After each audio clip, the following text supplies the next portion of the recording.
L'hôtellerie de luxe est sans doute aujourd'hui l'un des secteurs les plus porteurs. Nous avons donc toute une palette de métiers qui sont extrêmement différents. Tout d'abord dans les métiers de la restauration, nous recrutons du personnel en cuisine, en service. Nous avons également beaucoup de banquets, d'événements qui font que nous recherchons du personnel dans ces métiers-là. Mais nous avons également les services de l'hébergement où nous recherchons régulièrement des gouvernants, des femmes de chambre, tous ces métiers opérationnels étant soutenus par les services administratifs, où là aussi nous allons rechercher des profils qui, eux, seront des profils peut-être un peu plus classiquement représentés dans d'autres types d'entreprises, comme les ventes, le marketing, la communication, les RH et la finance.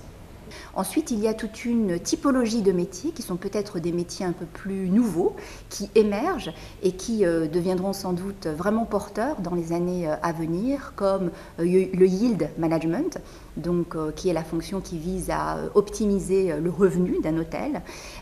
Tous les métiers qui tournent aussi autour de la qualité, un métier qui s'appelle responsable qualité et qui consiste justement à optimiser le niveau de service des différents départements que nous pouvons avoir dans un hôtel. Et peut-être aussi dans des groupes un peu plus grands. Je pense à des métiers comme des chargés de mission handicap.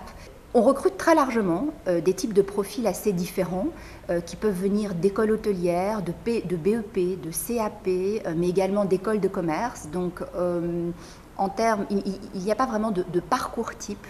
On va être assez ouvert. En revanche, on va accorder une grande importance au savoir-être. Sans doute davantage que savoir-faire, parce qu'on va considérer que la technicité de nos métiers peut s'apprendre. En revanche, la façon dont on va s'occuper d'un client, dont on va appréhender la relation, est quelque chose que l'on va vraiment rechercher.